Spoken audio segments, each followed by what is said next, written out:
Amigas y amigos de todo el Ecuador, tengan ustedes muy buenas tardes. Bienvenidas y bienvenidos a Dancineva. Iniciamos aquí el programa y para mí, como siempre, es una gran alegría poder compartir junto a ustedes este programa a través de la gran señal nacional de Sonorama. Un abrazo muy grande quiero enviar en esta tarde a todas las personas que nos escuchan en el sur del Ecuador. También quiero saludar hoy de manera especial a quienes nos escuchan en www.sonorama.com.es y están en cualquier lugar del planeta. Gracias por escribirnos y por hacernos saber que está en nuestra sintonía.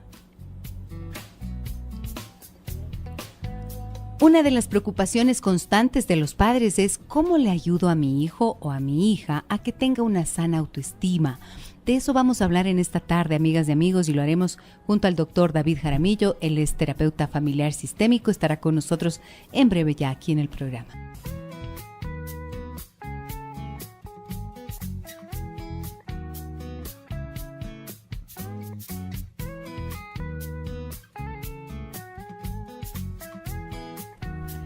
Amigas y amigos, ya estamos en esta tarde junto al doctor David Jaramillo para hablar de cómo podemos desarrollar la autoestima en nuestros hijos. Hola David, buenas tardes, bienvenido al programa. Buenas tardes, un gusto de compartir este espacio contigo, Gisela, y también un saludo a nuestros amigos y amigas radioyentes. Te agradezco mucho por aceptar nuestra invitación.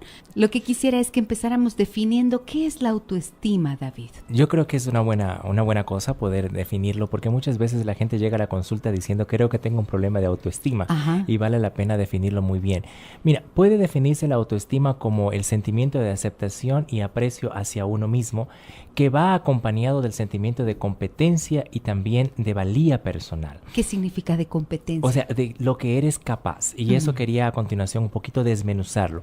Porque la autoestima está compuesto por 3 elementos muy importantes que son el autoconcepto, la autoimagen y la autocompetencia. Y voy a explicar esto si me das un tiempito. Por supuesto que sí. En primer lugar, la autoestima no es algo que nosotros heredamos, sino es algo que se va formando en la infancia por todo aquello que las personas significativas de nuestra vida nos dicen y la forma en cómo uno se va valorando en comparación con este concepto o con esto que tú oyes de las personas que están a tu alrededor, la opinión de las personas a tu alrededor. Lo que dicen de ti.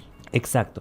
Eso forma el autoconcepto, es decir, cómo tú piensas de ti mismo en función de lo que te han dicho a tu alrededor las personas significativas que son papá, mamá, tus pares como los hermanos o los maestros. Esto desarrolla un concepto de sí mismo. Y la autoimagen tiene que ver con la percepción o con esta representación de cómo te ves a ti mismo. Por ejemplo, si tú has escuchado que eres una persona muy creativa, ¿no? Y luego te ves a ti mismo como una persona creativa, entonces esto va reforzando una habilidad y una cualidad en ti mismo que fortalece este concepto y esta aceptación de ti mismo. Y ahí viene la autocompetencia, es qué tan capaz, qué tan competente te sientes para enfrentar ciertas dificultades o ciertas tareas en la vida. Eso quiere decir que en base a lo que escuchamos decir de nosotros, a lo que nuestros padres o las personas significativas en nuestra vida en la infancia nos dicen de lo que tenemos como atributos, como características, la imagen que nos devuelven de nosotros mismos, vamos también a sentirnos capaces de enfrentar o no un desafío en la vida. Totalmente, así mismo es. Entonces, el lenguaje o aquello que se construye a través del lenguaje es vital a la hora de desarrollar la autoestima. Mira, ¿cómo podemos saber que una persona tiene una alta autoestima o una autoestima sana, perdón? En primer lugar, son personas capaces de superar problemas y dificultades, no se derrumban, sino que creen en sí mismos y tienen la confianza de que pueden enfrentar esta situación y han desarrollado ciertas habilidades para resolver conflictos. Son personas que afianzan su personalidad, también personas que favorecen su creatividad y sobre todas las cosas son personas independientes y seguras de sí mismos.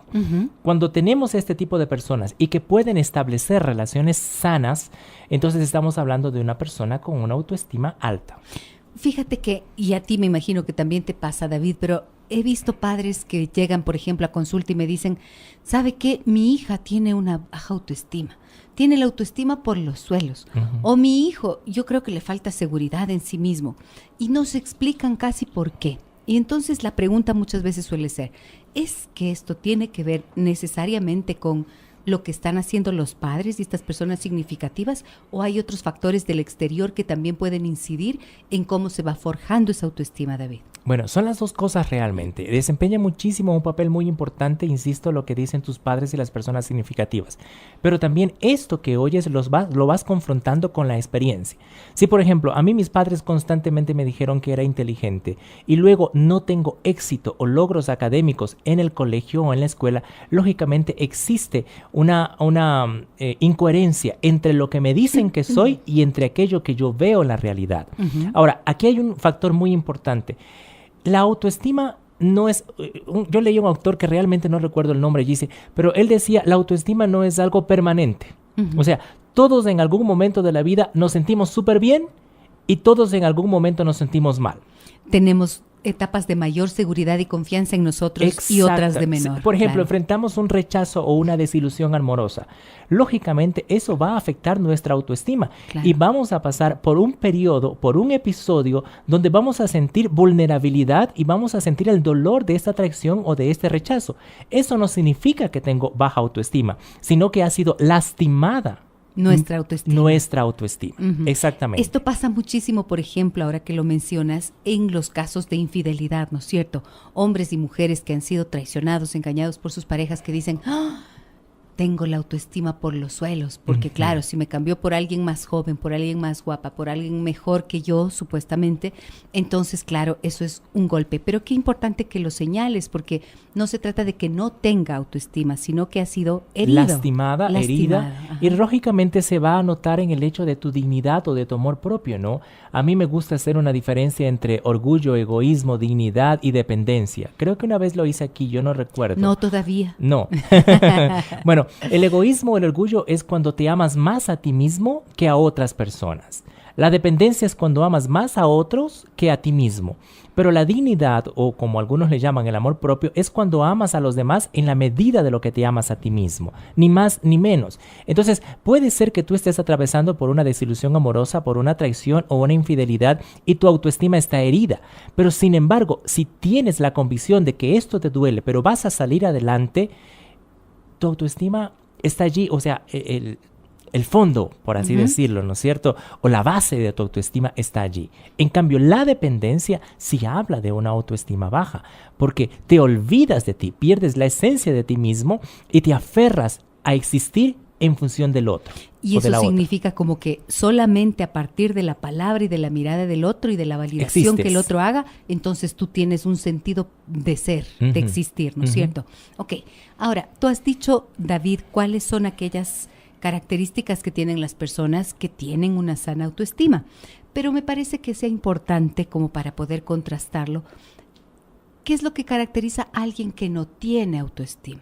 Porque por ahí yo... O que la tiene baja. O que la tiene muy baja. Cuando hago conferencias y hago esta pregunta, ¿qué creen ustedes que significa no tener autoestima o tenerla muy baja? O cuando definen a alguien que tiene autoestima, dicen, es alguien fuerte, seguro de sí mismo. Pero a veces se puede confundir porque hay una línea muy finita, ¿no es cierto?, muy sutil entre lo que puede ser la autoestima y la arrogancia o la prepotencia, por ejemplo. Entonces, ¿qué no es autoestima? Bueno, una autoestima baja, pues nosotros podemos definirla como una falta de credibilidad en sí mismo, como una inseguridad. Y muchas personas pueden desarrollar una máscara para esconder esta inseguridad a través de una máscara de prepotencia, de arrogancia, de orgullo, ¿no? Pero cuando tú te quitas esta máscara o cuando tú logras quitar esta máscara, ves detrás de esta arrogancia a un niño herido. Una inseguridad muy grande, un dolor. A una persona, muy bien, un dolor. A una persona que ha sufrido mucho en la vida y que aprendió a mostrarse fuerte ante los demás porque no quiere que vean su vulnerabilidad y no quiere volver a sufrir. Así que el hecho de creerte mejor que otros no es autoestima, más bien habla de una inseguridad en ti. Entonces, falta de credibilidad en sí mismo, inseguridad, también es atribuir a causas internas las dificultades, incrementando de esta manera las justificaciones personales. ¿Qué significa? O sea, cuando es que yo soy así. Ajá. ¿no es cierto? Y así me he de morir. Así me he de morir, ¿sí? O puedes decir, lo que pasa es que he sufrido mucho en la vida. Yo no tuve padre o no tuve madre, por eso soy así, porque a mí la vida me ha tratado muy mal, ¿ya? Otra cosa es cuando desciende el rendimiento y cuando no se alcanzan las metas propuestas porque son muy inconstantes. No crees que eres capaz de lograr algo en la vida y por lo tanto existe cierta incoherencia en tus acciones. Esto que acabas de mencionar ahora último es súper importante y es tan frecuente verlo, ¿no es cierto? Porque una cosa es lo que decías antes, que podemos tener unos momentos altos y unos momentos bajos, dependiendo de las circunstancias que atravesamos. Pero otra es que, por ejemplo, estoy en la búsqueda de un trabajo, tengo una profesión que elegí, intento encontrar un espacio de desarrollo profesional y parece mentira, pero voy de tumbo en tumbo, dándome contra una pared, contra otra y otra y otra y otra. Y entonces esto va mermando mi confianza, mi seguridad, va diciéndome que de alguna manera algo no está bien en mí. Allí es un deterioro a través de las circunstancias, de lo que estoy viviendo desde afuera, o tiene también que ver con el temor interno, intrínseco que puedo estar reflejando también al enfrentarme a ese mundo. Sabes que es súper interesante que hagas hecho esta señalización, porque muchas veces las personas no logran hacer la diferencia entre mi competencia y las circunstancias, ¿no? Entonces, tomando el ejemplo que has puesto, Gise, de buscar un trabajo, hay quienes llegan al punto de que cuando no consiguen un trabajo dicen cosas como no soy bueno para nada, nada me sale bien en la vida. Exacto. Hay algo malo en mí y no tiene nada que ver contigo. Eres competente, tienes habilidades, has logrado desarrollar una profesión. Pero las circunstancias no se han dado a tu favor. Pero en el momento en que las circunstancias se muestren favorables y tú puedas conseguir un empleo, te vas a dar cuenta que estas habilidades que has desarrollado a través de una formación académica y también de las habilidades que tienes de manera personal, vas a poder ponerlas en práctica. Sí hay que hacer la diferencia entre la competencia o la valía personal y las circunstancias. A veces son las circunstancias, no somos nosotros, lastimosamente, las que fallan. Qué importante poder tener claridad en esto. Fíjense ustedes, esto es la autoestima. Ya hemos podido ver en esta primera parte de la conversación con el doctor David Jaramillo qué es lo que configura una sana autoestima y qué no lo es. La arrogancia, la prepotencia son máscaras, nos decía David. Son esta especie de armadura que las personas se ponen para defenderse de los ataques que pueden percibir desde afuera. Y esto se traduce en comportamientos que aparentemente son de seguridad y de confianza, pero que en realidad lo que guardan o lo que esconden es un niño que fue herido. Un niño que seguramente tuvo que aprender para sobrevivir tuvo que aprender a defenderse de esta manera para sobrevivir quizás a la falta de afecto, de protección, de seguridad que vivió en su entorno. Vamos a la pausa comercial, amigas y amigos, y vamos a continuar con esta conversación. Si ustedes quieren participar del programa, como siempre, el sistema de mensajes 9098 está a su disposición y también pueden buscar en Facebook Giselle Echeverría Castro y allí participan con nosotros. Volvemos enseguida. Retomamos la conversación. Hablamos de autoestima. Ya sabemos lo que es. Ahora la pregunta es para el doctor David Jaramillo. ¿A qué edad empezamos los padres a propiciar que esta autoestima de nuestros hijos surja y se forje apropiadamente? Mira, David, yo te voy a responder desde la teoría del apego, que tú la conoces tan bien como yo, sí, de Bowlby. Yo creo que el primer año de vida es básico para desarrollar lo que se conoce como la confianza básica. Cuando un niño o una niña tienen una madre accesible, una madre accesible, una madre que te acoge, que maneja muy bien su ansiedad, su seguridad, entonces lógicamente estamos desarrollando esta habilidad para entender que el mundo es un lugar, si bien inseguro, encuentras seguridad porque hay una persona segura alrededor de la cual tú puedes explorar. Entonces, entre más temprano nosotros ayudemos a nuestro hijo a tener confianza en estas personas significativas para explorar el mundo, más temprano estamos desarrollando la autoestima. Ok. ¿Estás de acuerdo conmigo o no? Estoy de acuerdo, sí, sabes que sí, me parece que puedo estar de acuerdo. Claro, y esto es tan sencillo de que nos demos cuenta, ¿no es cierto? Porque cuando hay una ruptura en esta relación de confianza, si es que el niño percibe que no está siendo aceptado íntegramente por la persona que le trae al mundo, por la persona que le da la vida, por esa persona que se supone tendría que amarlo como ley natural, entonces, ¿cómo puede confiar en el resto? Así es. ¿Cómo? Exactamente, así es. Por eso es que uno de los primeros factores o una de las primeras cosas para desarrollar una autoestima firme en nuestros hijos es el amor incondicional. O sea, no amamos a nuestros hijos porque es obediente, porque saca buenas notas, porque es tan fuerte como yo. Amamos a nuestros hijos simplemente por el hecho de que es mío, es mi sangre, ¿no? Es alguien que nació, que salió de mí. Cuando el niño o la niña percibe que es amado incondicionalmente y que es aceptado sin querer ser cambiado o comparado con otro niño o con otra niña, estamos nosotros construyendo la base más sólida para una autoestima segura o alta en nuestro hijo. Mensajes en el 9098, fíjate lo que me dicen, David, me dicen, estoy de acuerdo en lo que es la autoestima. Sin embargo, muchas veces, aunque queramos tener autoestima, aunque nos digan que tenemos que querernos a nosotros mismos, no podemos porque antes ya hemos desconfiado seguramente por lo que nos dijeron. A mí me dice, mi mamá me decía que yo no soy tan... ¿cómo dice? Perdón, que yo no soy tan hermosa como mi hermana. Y eso dejó una huella y un dolor muy grande en mí. ¿Cómo puedo hacer para sanar? Esto me dice Rosalinda. Fíjate, se llama Rosalinda, pero la mamá le decía que no era tan hermosa como la hermana. No, gracias, Rosalinda, por su mensaje. Qué buena cosa que Rosalinda comparte, porque hay algunas cosas que podría señalar. Cuando un hijo o una hija llega a nuestra vida, llega como una pizarra limpia, ¿no es cierto? Completamente en blanco. Y nosotros comenzamos a escribir en esa pizarra primero a través del lenguaje, porque el lenguaje construye la realidad. Entonces, la comparación, que es una de las cosas que vemos aquí, es una de las cosas que raya la pizarra y que te deja una huella que no es que es imborrable, pero que sí es bastante difícil de ir borrando, porque Rosalinda se acordará toda la vida de esta frase, pero tiene que contrastar esa frase de mamá con su propia experiencia, con su propia competencia y con otras voces a su alrededor. Claro. Yo no recuerdo el autor, tal vez tú lo recuerdas, Gisela, pero alguien frente a esta pregunta de quién soy yo respondía, somos las voces que nos habitan. Y es que en nuestro interior hay tantas voces, la voz de papá, la voz de mamá, de los hermanos, del profesor, de los amigos, del novio, de la novia, del hijo, de la hija. Hay tantas voces, unas que nos valoran y otras que nos descalifican. Pero en medio de todas esas voces yo tengo que destacar la mía, que tiene que ser la voz más poderosa que de alguna forma haga callar, o si bien escucha las otras voces, sepa qué toma y qué no toma.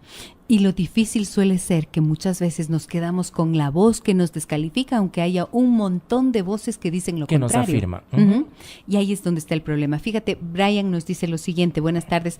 Primero quiero felicitarle por su programa, Adán sin Eva. Es un buen espacio para resolver los problemas. Gracias, Brian. Mi inquietud es, dice, estoy con una psicóloga. Soy una persona introvertida y estoy tratando de cambiar. Pero ella, o sea, la psicóloga, me dice que tengo que valorarme más, lo pone entre comillas, pero no sé cómo hacerlo. Necesito ayuda para poder valorarme. ¿Cómo puedo hacerlo? Qué importante esta pregunta, ¿no? Buenísima. Buenísima, porque no es suficiente con decir, tienes que amarte. David, te pido que te ames, te valores. ¿Cómo? ¿No es cierto? Valoro? O sea, claro. Una cosa es la teoría, pero otra cosa ya es la práctica. Exacto. Pero dos cosas para Brian. Primero, lo que tiene que ver con el temperamento. O sea, tenemos que aceptar nuestro temperamento. Hay personas, yo no sé si a ti te ha pasado, pero que llegan a mi consulta que son de temperamento introvertido y por lo tanto reservados y con pocas habilidades sociales, porque eso es algo propio del temperamento. Sí. Y llegan porque quieren cambiar para ser más extrovertidos. Y porque se supone que eso es lo que te hace popular, más asequible y además te llena de gente alrededor. Exactamente. Cuando tú y yo sabemos que no es posible pasar de un temperamento introvertido a uno extrovertido. Puedo desarrollar habilidades sociales, pero el temperamento es algo con lo que yo nazco y es algo con lo que permanezco durante mi vida. Ahora, son mis características, con lo que vine trayendo ya. Sí, es el resultado de la genética, pero también del medio, ¿no? Del medio ambiente. Ahora, en el caso de Brian, primera cosa, para valorarse a sí mismo es reconocer su temperamento y aceptarlo. Soy un hombre introvertido, pero en segundo lugar, en esa introversión hay fortalezas y él tiene que descubrir cuáles son sus fortalezas, sus virtudes y sus capacidades y constantemente valorarlas significa reconocerlas, aceptarlas y felicitarlas en sí mismo. Por ejemplo, sí, soy introvertido, pero el hecho de ser introvertido me hace ser una persona prudente porque entre menos hablo, menos peco. Y más escucho, y más aprendo, por ejemplo. Por ejemplo. Entonces, es mirarte al espejo y decir, sí, soy prudente, soy una persona que sabe hablar cuándo hablar. Hablo pocas cosas, pero lo que hablo, lo hablo con mucha conciencia. Ok, ese es uno de los ejercicios, empezar a reconocer. Un ejercicio que me gusta mucho a mí, David, no sé cómo lo ves tú, pero es, por ejemplo, Brian, si hubiera alguien, seguro, todos los seres humanos tenemos alguien que nos quiere de verdad, que nos quiere bien, que nosotros podemos tener conciencia, ¿no es cierto? Decir, a ver, si tuviera que confiar en alguien, ¿en quién sería? Y pensar en esta persona, si yo le preguntara, Brian, a esa persona que usted elija como alguien que confía en usted y que usted también piensa que lo quiere bien, y le dijera yo, a ver, cuénteme quién es Brian, qué es las cosas que valora de Brian, ¿qué me respondería? Este es un ejercicio interesante porque muchas veces precisamente a través de la mirada de esas personas que nos quieren, te vas reconociendo. Vamos identificando, aunque nos cueste tanto vernos individualmente, a solas. Y hay que hacer una lista. Y esta lista, para mí, no sé si tú lo haces, pero para mí es muy importante cuestionar lo que dice mi mamá, positivo y negativo. Lo que dice mi papá, positivo y negativo. Y otras personas, ¿realmente soy yo? Porque a veces nos dicen cosas que no somos. Entonces yo tengo que ir construyendo mi propia identidad del quién soy y comenzar a reconocer y valorarlo.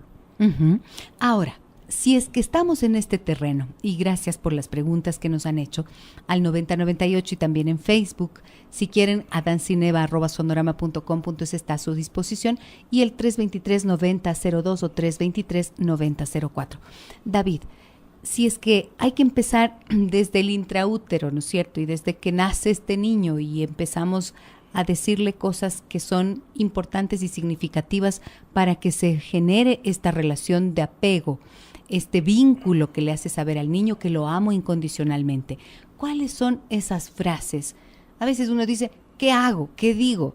Pero yo digo, muchas veces suelo decir, a veces es mejor aprender qué no hacer, qué no decir para no arruinarlo. ¿Qué cosas a ti se te ocurren que no tendríamos que decir nunca a los padres para no lastimar la autoestima de los hijos? ¿Eres una carga? ¿Eres un problema? ¿Solamente me das problema? ¿Un inútil? ¿No sirves para nada? ¿Tonto? ¿Estúpido? Eres mi castigo. Eres mi castigo, ¿no?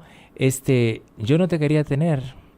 Es lo peor que se puede oír. Yo no te quería tener. Tu papá quiso tenerte. O tu mamá quiso tenerte. O sea, esta es la desconfirmación, ¿no? Cuando tú vas no solamente en contra de en contra de una característica, sino que vas en contra del mismo ser al desconocerlo y al no querer que esta persona haya existido, ¿sí? Fíjate lo que me dicen en el 9098. Gisela, si es que ya uno ha cometido el error de herir la autoestima de un hijo, ¿se puede resolver? ¿Se puede mejorar? Yo no sé si pedirle perdón a mi hija por todo lo que le he dicho. Totalmente, se puede resolver, claro que sí. Sí es importante reconocerlo, pedir perdón, pero a partir de entonces comenzar a afirmar positivamente con frases de estímulo. Hay un estudio que dice que una frase dicha con rencor o con dolor tiene el potencial 20 veces más poderoso o más fuerte que una frase dicha con cariño o con amor. Para que tú te des cuenta, o sea, si tú dices una frase con ira, necesitas 20 bien dichas o dichas con amor para recién empatar. Con esa una sola que dijiste con dolor.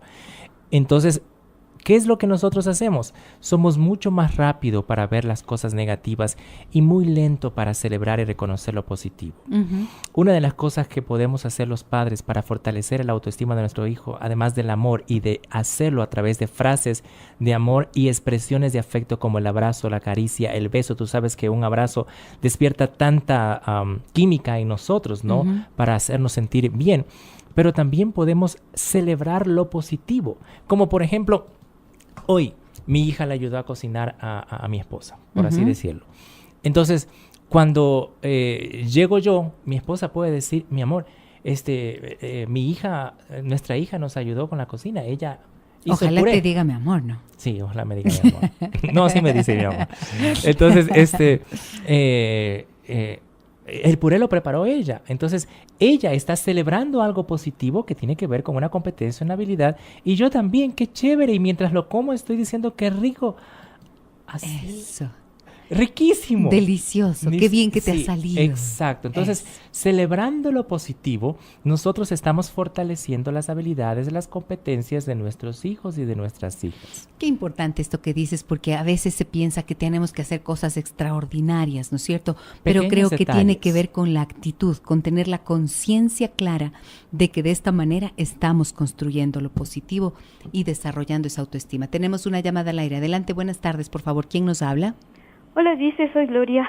Hola, Gloria, ¿de dónde nos llamas? Encantada de aquí de Quito, encantada de escuchar tus programas. Muchas gracias. Estoy con una preguntita rapidita para que nos ayudes. Claro, Tengo por una favor. sobrina, Ujú. nieta, es pequeñita de estatura y tiene 6 años y los compañeritos le molestan mucho por su porte. Ujú. Es inteligente, es pilas, pero no sé, su mamá me pidió ayuda y dice, no sé con qué palabras ayudarle para que ella salga porque tiene un poco de susto cuando le molestan porque no alcanza ni al interruptor de la luz. Ajá. ¿Qué le dicen? ¿Qué palabras ha dicho la niña que le dicen? ¿Qué suele escuchar? La verdad es que en ese momento no te puedo decir qué le dice, pero le molestan porque es pequeña. Ajá. Pero los compañeritos de escuela, de su colegio, le dicen que si no se da cuenta que ella no tiene la estatura para estar en el grado que está, creo que está en primer grado. Ya. ¿Y Entonces, qué le han dicho ustedes? ¿Qué le han dicho en la familia? O sea, no, pues, por ejemplo, yo soy su tía abuela Ujú. y yo soy bien pequeña, pero yo me considero muy pilas, muy inteligente, o sea, me acepto a mí mismo, yo tengo un problema físico de salud, yo me acepto, me quiero, y yo todo eso le digo, pero yo decía, hay cosas como tú dijiste hace un rato, es mejor a veces callar para Ujú. no herir susceptibilidad de la niñita. Ok. Muchas gracias. Muy bien, muchísimas gracias a ti por tu llamada y por este caso, este ejemplo que nos pones. Tengo que ir a la pausa comercial. Regreso enseguida con el doctor David Jaramillo y respondemos a esta consulta. 3 de la tarde con 53 minutos. Regresamos con el doctor David Jaramillo. ¿Qué piensas, David, de la consulta que nos hacía nuestra amiga oyente hace unos instantes? Bueno, tengo algunas cosas en mente que a mí me gustaría señalarle. Creo que era Sonia, ¿no? Sí. Sí, no Sonia, ¿no es cierto? Primero, el caso de la niña, estamos hablando de un caso de donde hay bullying, ¿no es cierto? O sea, es una niña que está siendo acosada y eso es algo que las autoridades de la escuela deberían intervenir. En segundo lugar, es muy importante connotar lo que tiene que ver con esta característica para que a través de esa característica ella se vea y se reconozca.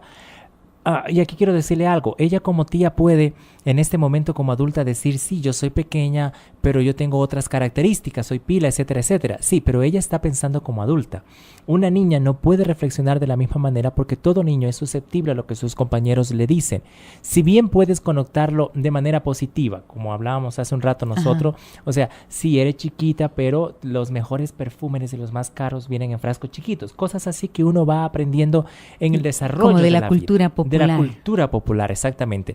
Pero ayudarle a que ella acepte esta realidad de su vida, esta característica, no se estanque solamente en esta característica, sino que explore, descubra y valore otras características de su vida, como el hecho de ser generosa, creativa, amorosa, cariñosa, solidaria con los compañeros, etcétera, etcétera.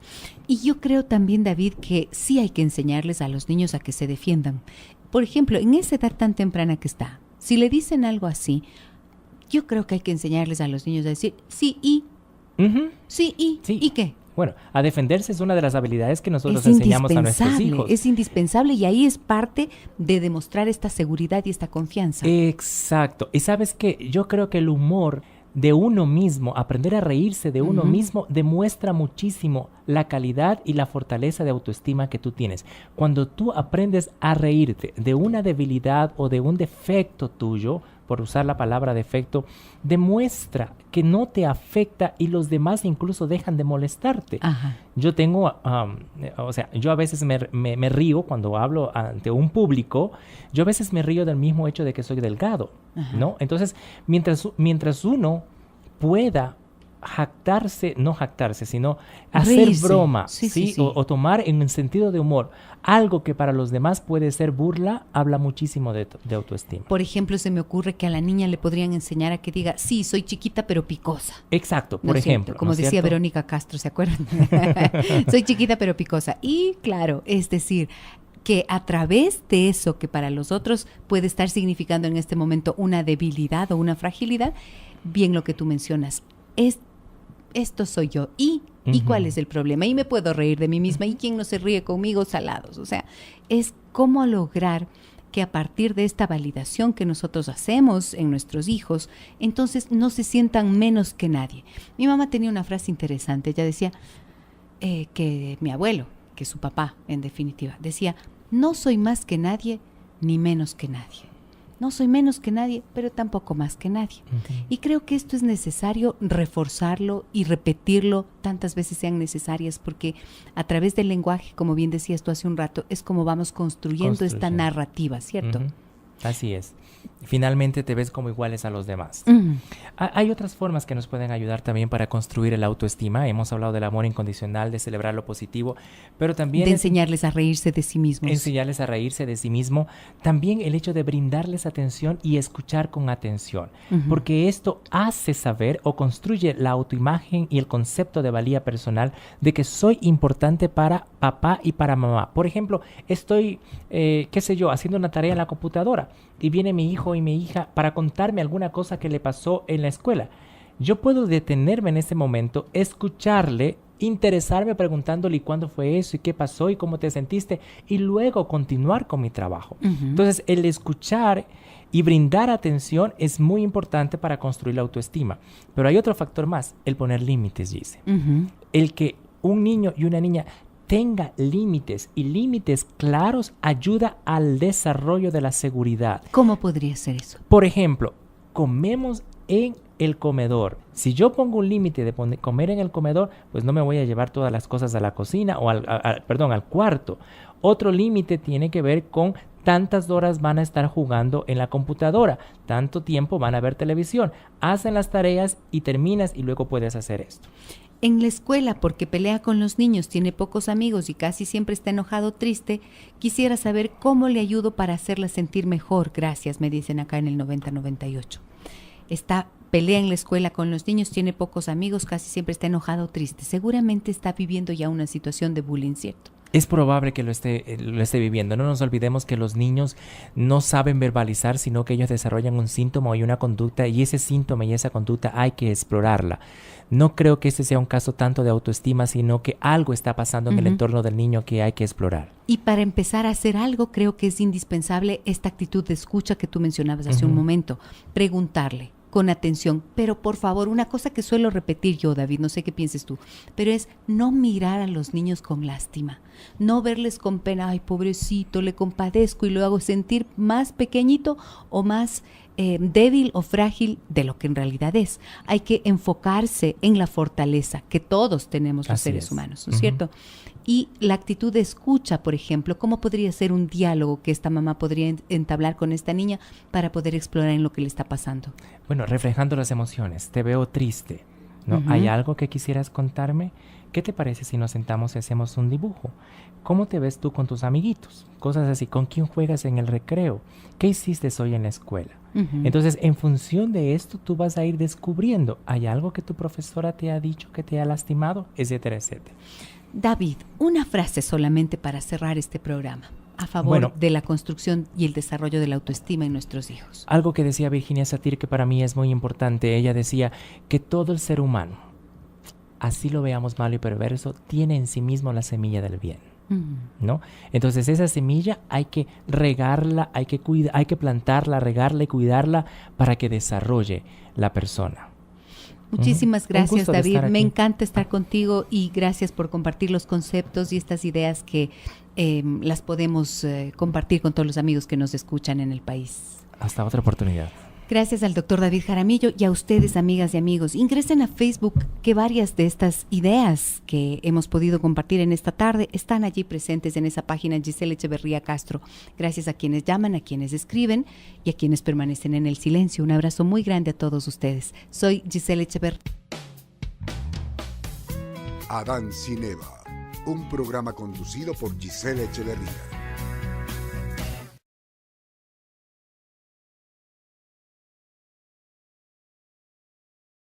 Capaces de enfrentar o no un desafío en la vida. Totalmente, así mismo es. Entonces, el lenguaje o aquello que se construye a través del lenguaje es vital a la hora de desarrollar la autoestima. Mira, ¿cómo podemos saber que una persona tiene una alta autoestima o una autoestima sana, perdón? En primer lugar, son personas capaces de superar problemas y dificultades, no se derrumban, sino que creen en sí mismos y tienen la confianza de que pueden enfrentar esta situación y han desarrollado ciertas habilidades para resolver conflictos. Son personas que afianzan su personalidad, también personas que favorecen su creatividad y sobre todas las cosas son personas independientes y seguras de sí mismos. Cuando tenemos este tipo de personas y que pueden establecer relaciones sanas, entonces estamos hablando de una persona con una autoestima alta. Fíjate que, y a ti me imagino que también te pasa, David, pero he visto padres que llegan, por ejemplo, a consulta y me dicen, ¿sabe qué? Mi hija tiene una baja autoestima, tiene la autoestima por los suelos. O mi hijo, yo creo que le falta seguridad en sí mismo. Y no se explican casi por qué. Y entonces la pregunta muchas veces suele ser, ¿es que esto tiene que ver necesariamente con lo que están haciendo los padres y estas personas significativas, o hay otros factores del exterior que también pueden incidir en cómo se va forjando esa autoestima, David? Bueno, son las dos cosas realmente. Desempeña muchísimo un papel muy importante, insisto, lo que dicen tus padres y las personas significativas. Pero también esto que oyes lo vas confrontando con la experiencia. Si, por ejemplo, a mí mis padres constantemente me dijeron que era inteligente y luego no tengo éxito o logros académicos en el colegio o en la escuela, lógicamente existe una incoherencia entre lo que me dicen que soy y entre aquello que yo veo en la realidad. Ahora, aquí hay un factor muy importante. La autoestima no es... Yo leí a un autor que realmente no recuerdo el nombre, dice, pero él decía, la autoestima no es algo permanente. O sea, todos en algún momento de la vida nos sentimos súper bien y todos en algún momento nos sentimos mal.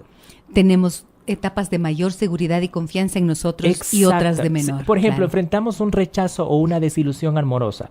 Lógicamente, eso va a afectar nuestra autoestima y vamos a pasar por un periodo, por un episodio donde vamos a sentir vulnerabilidad y vamos a sentir el dolor de esta traición o de este rechazo.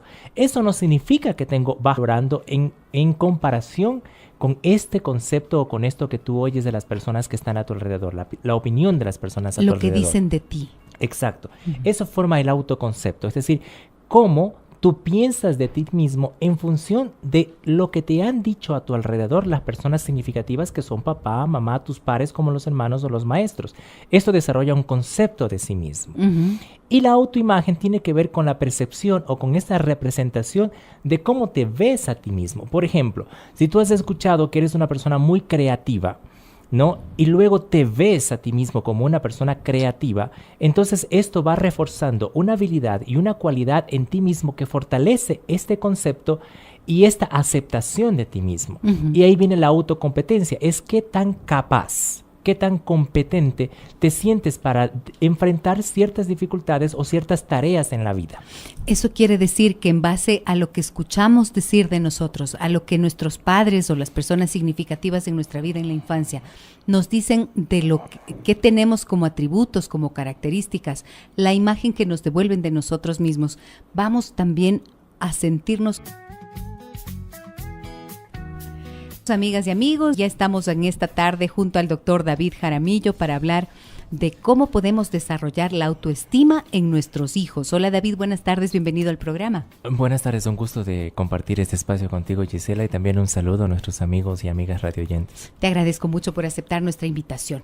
Lo que quisiera es que empezáramos definiendo qué es la autoestima, David. Yo creo que es una buena cosa poder definirlo, porque muchas veces la gente llega a la consulta diciendo creo que tengo un problema de autoestima. Y vale la pena definirlo muy bien. Mira, puede definirse la autoestima como el sentimiento de aceptación y aprecio hacia uno mismo que va acompañado del sentimiento de competencia y también de valía personal. ¿Qué significa de competencia? O sea, de lo que eres capaz. Y eso quería a continuación un poquito desmenuzarlo. Porque la autoestima está compuesto por 3 elementos muy importantes que son el autoconcepto, la autoimagen y la autocompetencia. Y voy a explicar esto si me das un tiempito. Por supuesto que sí. En primer lugar, la autoestima no es algo que nosotros heredamos, sino es algo que se va formando en la infancia por todo aquello que las personas significativas de nuestra vida nos dicen y la forma en cómo uno se va valorando.